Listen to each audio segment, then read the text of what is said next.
to the people who lost their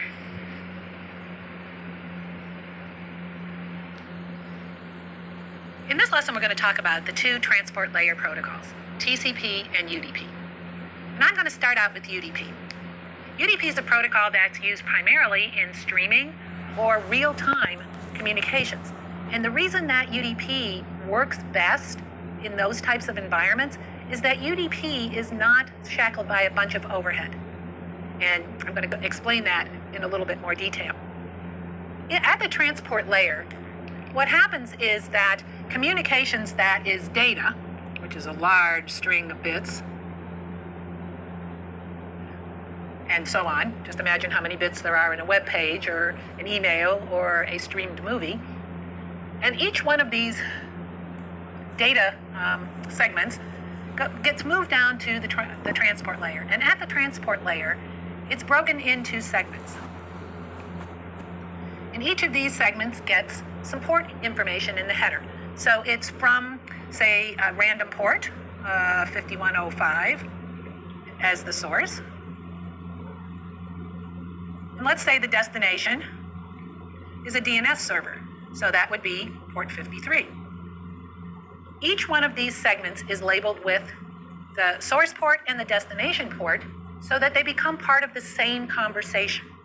Now, when these actually get transmitted across a network, say like the internet, they may not all go in exactly the same manner. Some of them may get dropped along the way, or they may get put out of order.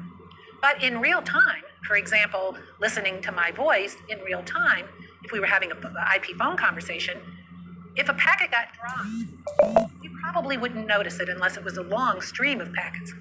So basically, for real time, we just allow those packets to take their path from the source to the destination. Say the destination is the DNS server, and for the response to return.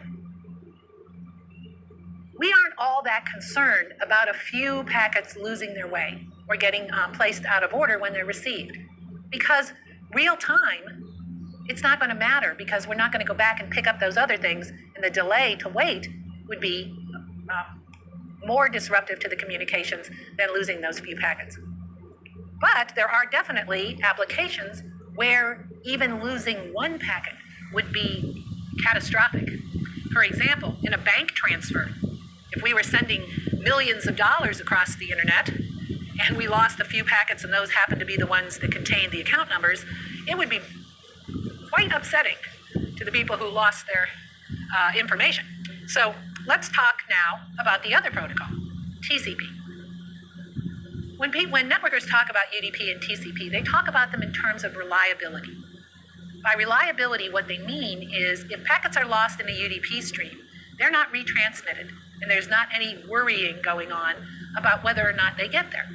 But in TCP, reliability is built in not in whether or not any packets get dropped, but in the fact that there's a mechanism that ensures, one, that the fewest number of packets get dropped, and secondly, that if any do get dropped, they'll be automatically retransmitted, that the end user application doesn't have to worry about that. So in TCP communications, we have a source and a destination, just like we did in UDP communications, but each TCP segment has a sequence number in addition to the source and destination port numbers.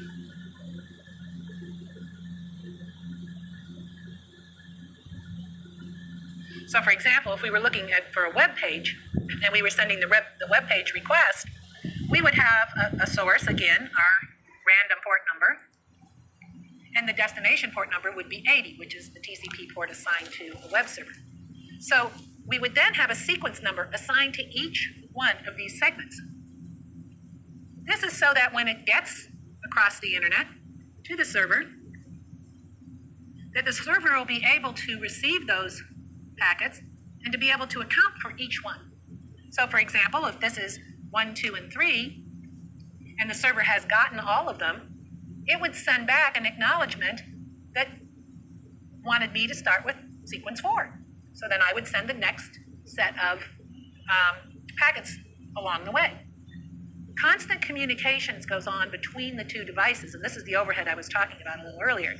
Constant communications goes on between the two end devices, the source and destination, to determine how many packets get sent before an acknowledgement comes back. In a very reliable connection, eventually this may be hundreds and thousands of packets. In a very unreliable communications, say for example, across the satellite link going all the way across the world, where there's a possibility for many packets to get dropped, the window of packets that goes before an acknowledgement comes in will get smaller and smaller. This guarantees that the fewest number of packets actually get dropped because they're being acknowledged much more frequently in an unreliable connection than they would be in a very reliable connection. So the difference between TCP and UDP is that TCP has an acknowledgement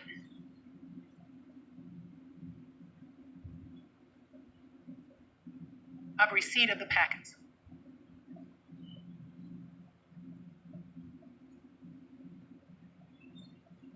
And these sequence numbers also allow the destination host to put the packets back in the order in which they were sent. So it has time to get them in the exact order. Whereas with UDP, there's no acknowledgements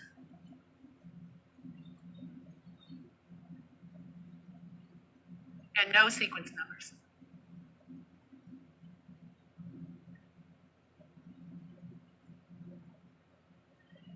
Each protocol, though, does have its place in communications across the internet, and it's often the criticality of every packet being received that makes the difference whether or not the transmission is sent UDP or TCP.